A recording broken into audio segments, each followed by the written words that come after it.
कहते हैं गरीबी इंसान को कभी-कभी एक ऐसे रास्ते पर ले जाती है जहां से वापसी मुमकिन नहीं होती।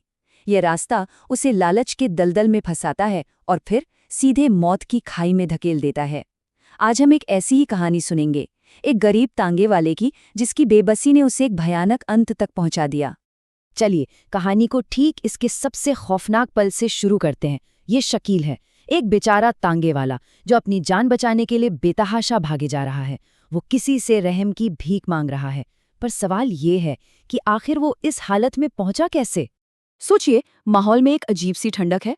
अचानक शकील का घोड़ा एक पुराने शापित से दिखने वाले बरगद के पेड़ के पास आकर बस जम गया। डर के मारे वो एक इंच भी आगे बढ़ने को तैयार नहीं था। और तभी शकील को अपने तांगे में एक भारी बोझ महसूस हुआ, जैसे कोई उसके ठीक पीछे आकर बैठ गया हो, कोई जिसका चेहरा रात के अंधेरे में छिपा हुआ था। तो शकील इस डरावनी सिचुएशन में फंसा कैसे? इस सवाल का जवाब हमें उसके अतीत में मिलेगा। उसके डर को समझने के लिए हमें पहले उसकी लाचारी, उसकी गरीबी को समझना होगा। वही गरीबी जिसने उसे इस मोड़ पर लाकर खड़ा कर दिया था। देखिए, शकील की जिंदगी का सच बहुत कड़वा था। मतलब दिन रात हाड़ तोड़ मेहनत के बाद वो कमाता कितना था? मुश्किल से 200 रुपए। इतने में तो घर भी नहीं चलता था। और फिर अचानक एक रात उसे एक मौका मिलता है। एक ऐसा मौका जहां सिर्फ एक सवारी के बदले उसे सोने की मोहरें मिल रही थीं। अब बताइए, ऐसा लालच किसके कदम नहीं डगमगा देगा? उसका परिवार सच में टूटने की कगार पर था। जो थोड़ा बहुत कमाता वो पुराने कर्ज में चला जाता। हालत ये थी कि घर में आटा दाल तक खत्म था।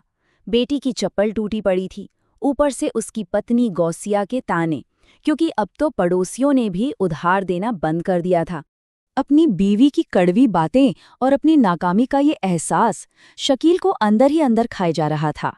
और बस इसी टूटे हुए दिल के साथ उसने फैसला किया कि वो और मेहनत करेगा। और वो उस रात अपना तांगा लेकर निकल पड़ा, ये जानते हुए भी कि अब बहुत देर हो चुकी है। और यहीं से कहानी ने एक बहुत ही अहम मोड़ लिया। उसी रात उस पुराने बरगद के पेड़ के नीचे शकील की मुलाकात कुछ ऐसे मुसाफिरों से हुई जो उसकी जिंदगी और मौत दोनों को बदलने वाले थे।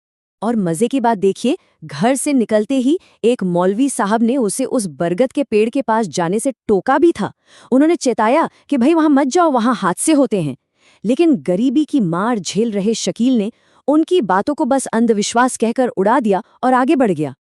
उसी बरगद के पेड़ के पास उसे 2 अजीब लोग दिखे। उनका कद करीब 7 फुट था। उन्होंने चमकदार काली शेरवानी पहन रखी थी और उनके हाथों में ताजे गुलाब थे। मतलब देखने में किसी पुराने जमाने के नवाब लग रहे थे। पर उनकी मौजूदगी में कुछ था जो बेचैन कर रहा था। उन लोगों को शहर से बाहर एक दरगाह पर जाना था।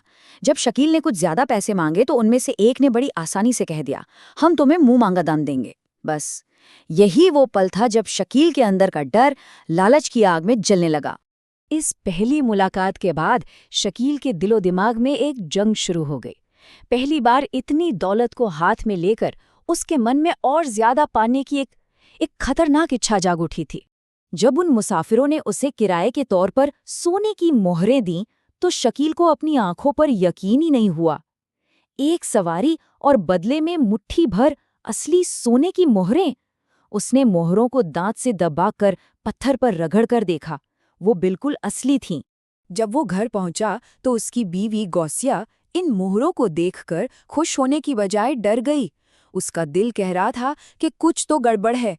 भला सोने से किराया कौन देता है? लेकिन शकील, वो तो अब लालच में अंधा हो चुका था। वो अपनी बीवी से बस यही कहता रहा, अरे हमारी किस्मत अब बदलने वाली है। अपनी बीवी की चेतावनी को, उसके डर को उसने पूरी तरह से नजरअंदाज कर दिया और एक जानलेवा फैसला लिया। वो अगली रात फिर से उसी बरगद के पेड़ के नीचे जा पहुंचा, बस इसी उम्मीद में कि वो अमीर मुसाफिर उसे दोबारा मिलेंगे और उसे और दौलत मिलेगी। और अब कहानी उस हिस्से पर आ पहुंची है जहां शकील का लालच उसे एक ऐसी हकीकत से मिलवाने वाला था जिसे देखने की हिम्मत शायद ही किसी इंसान में हो। दूसरी रात भी वही हुआ। उसे सोने की मोहरें मिली और इस बार लालच पहले से भी ज्यादा बढ़ गया। उसने सोचा, अगर मैं यहीं रुक जाऊं तो वापसी की सवारी भी मुझे ही मिलेगी, मतलब और भी मोहरें। बस इसी लालच में वो वहीं रुक गया और दिन भर की थकान के कारण इंतजार करते करते उसकी आंख लग गई। आधी रात को अचानक नगाड़ों की तेज आवाज से उसकी नींद टूट गई। उसने सामने जो देखा उससे उसकी रूह कांप गई। दूर से एक बारात आ रही थी। उसमें लोग थे जो इंसानों की तरह दिख तो रहे थे, पर वो इंसान नहीं थे। जैसे जैसे वो बारात करीब आई, शकील का खून मानो जम सा गया। उसने ध्यान से देखा, उनमें से कुछ लोगों के पैर इंसानी नहीं थे, बल्कि जानवरों के खुरों जैसे थे। एक ऐसा खौफनाक मंजर जिसे वो कभी नहीं भूल सकता था।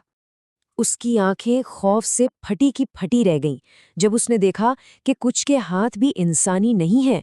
उनके हाथों में किसी शिकारी जानवर की तरह तेज नुकीले पंजे थे। ये नज़ारा किसी के भी होश उड़ाने के लिए काफी था। वो अजीबोगरीब बाराती जश्न मना रहे थे, पर उनका जश्न भी डरावना था। वो आग के लपटों से ऐसे खेल रहे थे जैसे वो कोई खिलौना हो। शकील एक झटके में समझ गया, ये जिन्नों की बारात थी। और तभी बारात में से किसी एक की नजर उस पर पड़ गई। उस भयानक मंजर के बाद जो हुआ वो आज तक एक रहस्य बना हुआ है। शकील वहां से भागा जरूर, लेकिन उसका अंत कहानी की शुरुआत से जुड़ गया और वो हमेशा के लिए गायब हो गया। शकील उस रात जिन्नों की बारात से तो बच निकला, लेकिन वो कभी अपने घर नहीं पहुंचा। अपनी पत्नी और बेटी को पीछे छोड़कर वो हमेशा हमेशा के लिए गायब हो गया और उसकी कहानी एक डरावनी चेतावनी बन गई। इस बात को कई साल बीत गए, लेकिन वहां के लोग आज भी कहते हैं कि रात के अंधेरे में उसी बरगद के पेड़ के पास एक पुराना खाली तांगा खड़ा दिखाई देता है और कभी-कभी उसकी गद्दी पर वही ऊंचे कद की एक परछाई बैठी हुई नजर आती है। तो शकील की ये कहानी हमें एक बहुत ही अहम सवाल पर लाकर खड़ा कर देती है। क्या वाकई बेबसी और गरीबी किसी को इस हद तक मजबूर कर सकती है कि वो लालच में पड़कर सही और गलत का फर्क ही भूल जाए और अपनी जान तक गंवा दे? ये एक ऐसा सवाल है जिसका जवाब शायद हर किसी के लिए अलग हो।